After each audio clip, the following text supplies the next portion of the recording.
Hai, selamat datang kembali di Virtual Classroom Ayuvi Wardani. Saat ini kita sampai di part 7 yang saya akan mau jelaskan terkait tentang apa sih atau bagaimana sih iklan terbaik yang bisa mendukung kesuksesan pembelian.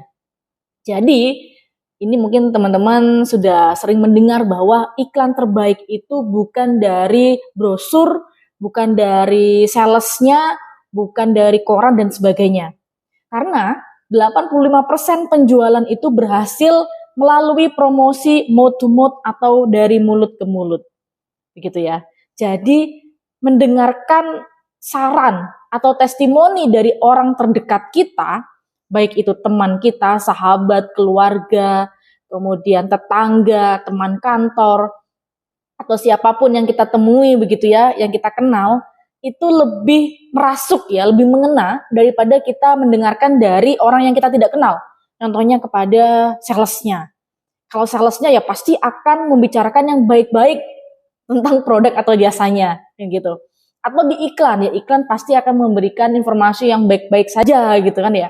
Nah, tetapi kalau kita mendengarkan masukan dari orang terdekat kita, itu akan lebih mengena dan mungkin kita akan change pikiran kita yang tadinya mau beli produk A diganti jadi produk yang B karena saran dari teman kita gitu. Kemudian ketika kita mengalami penolakan terus begitu ya, kita bisa mengatasinya dengan testimoni dari pelanggan lain gitu. Jadi meskipun orang ini tidak dikenal oleh prospek kita, tapi dia sudah menjadi pelanggan kita selama beberapa tahun gitu ya. Dan itu setelah dia mengeluarkan testimoni, mungkin prospek ini akan, oh ternyata sudah ada pelanggannya. Oh pelanggannya merasa puas. Review ya. Kalau teman-teman sekarang sering melihat review kan, kalau ingin mencoba tempat-tempat baru, makanan baru, ini reviewnya bagus, oh ini reviewnya jelek. Meskipun kita tidak mengenal, tapi kan itu review itu asumsi kita adalah jujur dari orang yang membeli. Begitu. Jadi iklan terbaik adalah dari mulut ke mulut.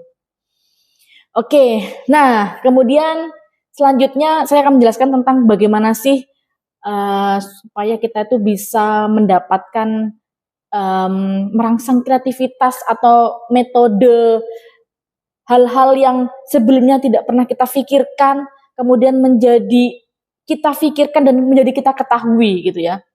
Teman-teman dalam merangsang kreativitas itu ada yang namanya metode 20 ide. Ya, jadi rumusnya ini adalah tulislah 20 tujuan terbesar Anda atau tulislah 20 masalah terbesar Anda ke dalam sebuah pertanyaan.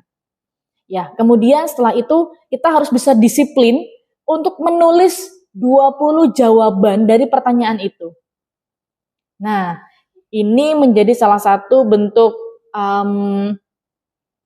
hasil ya atau solusi ketika kita merasa stuck, ketika kita merasa bahwa kita tidak tahu harus berbuat apa, coba lakukan dengan cara menulis seperti itu, ya.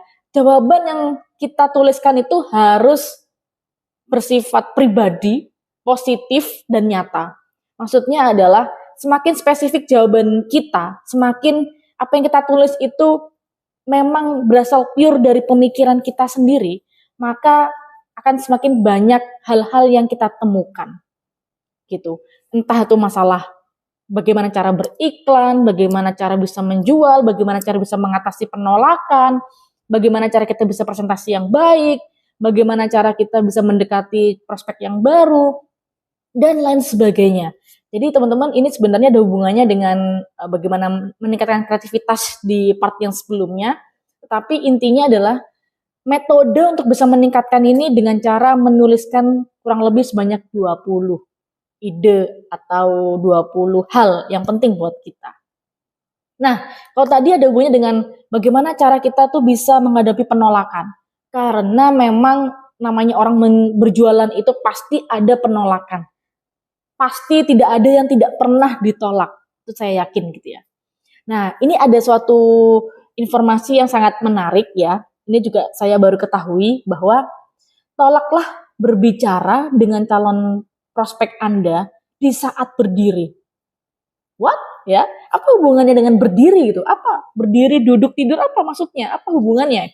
Karena tidak ada orang yang membeli produk atau jasa ketika sedang berdiri. Gitu ya. Jadi ketika kamu bertemu dengan orang baru atau calon konsumen kamu dan kamu ingin menjelaskan produk kamu dan dia tidak menawarkan atau tidak mengundang kamu untuk silakan duduk, ayo silakan apa itu, maka Anda harus sudah bisa melihat bahwa wah kayaknya dia lagi nggak santai nih, kayaknya dia lagi pengen cepet buru-buru nih, maka carilah waktu yang lain. Nggak apa-apa, nggak ketemu saat itu nggak apa-apa, karena tidak akan efektif gitu ya. Baru ketika, oke, saya ingin menjelaskan sekitar 10 menit, Pak, Ibu, apakah ada waktu untuk kita duduk sebentar? Kalau dia, oke, baik. Nah, baru itu saat yang tepat. Tapi kalau dia merasa dari gerak-geriknya, dari gaya bicaranya, wah kayaknya dia keburu-buru, maka tolaklah itu. Cari waktu lain. Karena apa? Karena orang itu tidak akan membuat keputusan ketika sedang berdiri. Mereka itu membuat keputusan itu kebanyakan ketika sedang duduk. Karena saat duduk itu mereka merasa nyaman, mereka bisa memikirkan sesuatu yang baik gitu ya. Mereka bisa mendengarkan dan mempertimbangkan, membayangkan, mengevaluasi, dan mengingat dengan baik. Jadi mereka itu bisa membuat keputusan ketika mereka merasa nyaman. Kalau mereka berdiri itu sangat susah sekali. Karena apa? Karena ya mereka dalam kondisi terburu-buru. Gitu. Jadi jangan coba-coba untuk melakukan melakukan penjualan ketika kondisinya lagi tidak pas atau lagi terburu-buru. Gitu ya. Kemudian ini juga menjadi perhatian ketika kita membeli melalui ketika kita menawarkan suatu hal melalui telepon gitu ya dan itu tidak berhasil, maka jangan sekali-kali untuk mencoba mengulang kembali untuk menjual melalui telepon.